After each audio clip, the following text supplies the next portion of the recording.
नमस्कार। आज बात करते हैं एक ऐसे मैच की जो सिर्फ एक तरफा नहीं था बल्कि एक बयान था।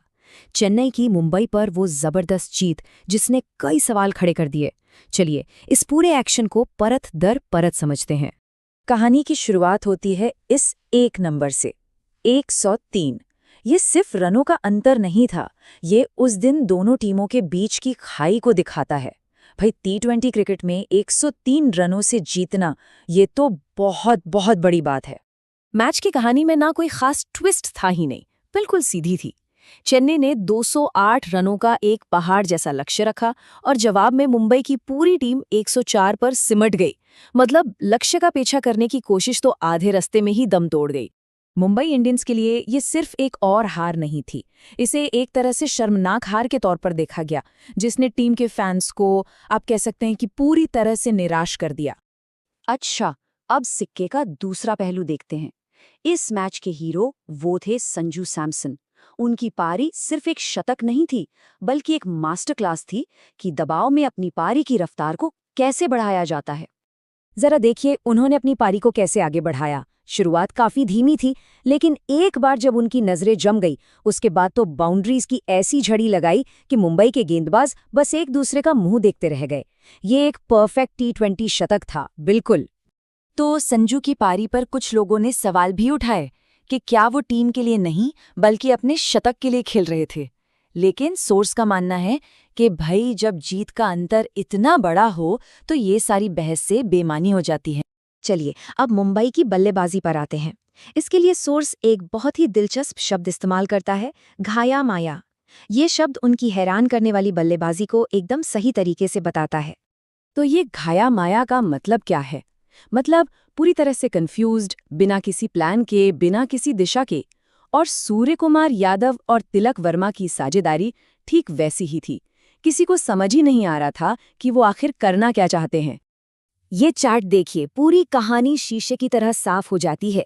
जिस वक्त जीतने के लिए हर ओवर में लगभग 14 रन चाहिए थे, उस वक्त ये दोनों बल्लेबाज करीब 7-8 की रन रेट से खेल रहे थे।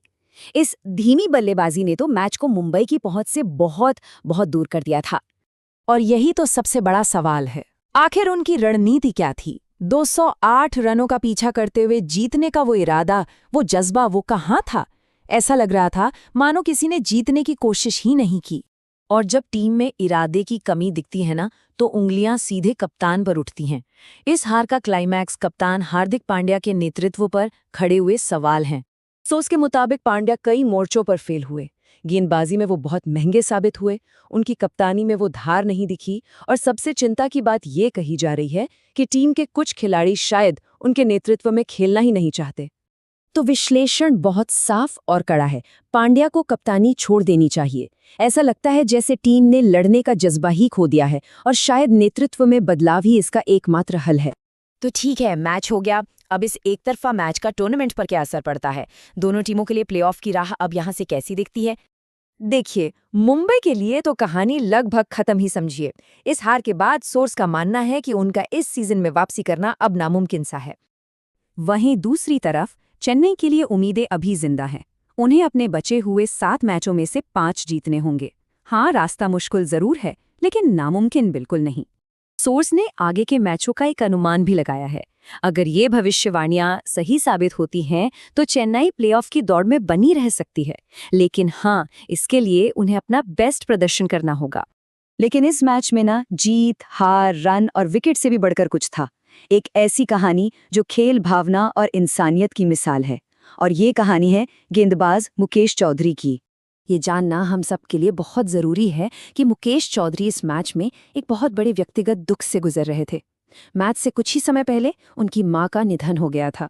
और यहीं पर चेन्नई की टीम का असली चरित्र दिखा। पूरी टीम ने अपने साथी का साथ देने के लिए काली पट्टी बांधी। ये दिखाता है कि क्रिकेट सिर्फ एक खेल नहीं बल्कि एक परिवार जैसा है। सोचिए, इतने बड़े दुख के बावजूद अपने काम और अपनी टीम के प्रति मुकेश का जो समर्पण था वो वाकई काबिले तारीफ है। ये दिखाता है कि प्रोफेशनलिज्म और प्रतिबद्धता का असली मतलब क्या होता है। और ये हमें एक बड़े सवाल पर लाकर छोड़ देता है। इस चकाचौंध वाली, पैसे और शोहरत वाली लीग में एक टीम की असली पहचान आखिर किस चीज से होती है? उसकी जीत से, या फिर मुश्किल समय में एक दूसरे के साथ खड़े रहने से? इस पर सोचिएगा जरूर।